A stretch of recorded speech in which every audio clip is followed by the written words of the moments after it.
I like that video with Sammy Davis Jr. that came out some years ago where he spoke out about Dr. Martin Luther King Jr. and Malcolm X being, you know, unalived.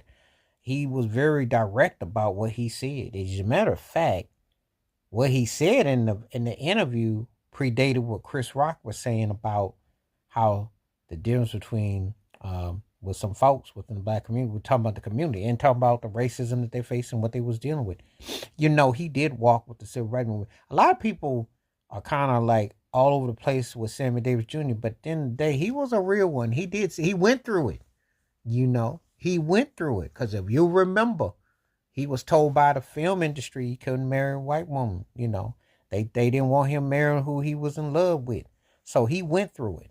You know, it wasn't no shuffleboard with what he was going through. Now he had to play roles and he had to go through things, but he went through it. He was real about what he went through. And a lot of people, and when you see the interview with him speaking so eloquently about what they did to Dr. King and Malcolm, you're gonna have a different appreciation for Sammy Davis Jr. He was one of the greatest artists ever.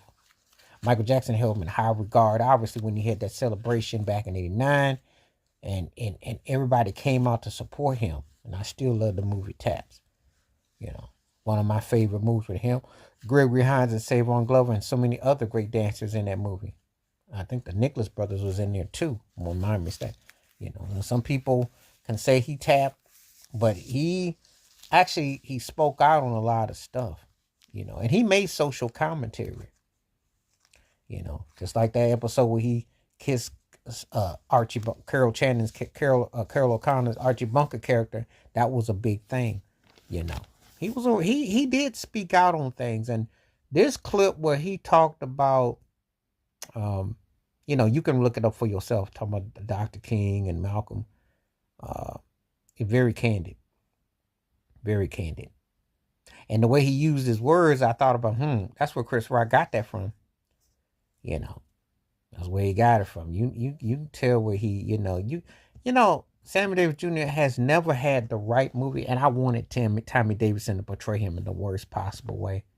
Because I thought he could have really pulled it off. It would have been a career changer. I think Tommy Davidson doing Sammy Davis Jr. would have probably even been more impactful than Jamie Foxx's Ray Charles, if you want my honest opinion. And that's saying something because Jamie did the thing with Ray.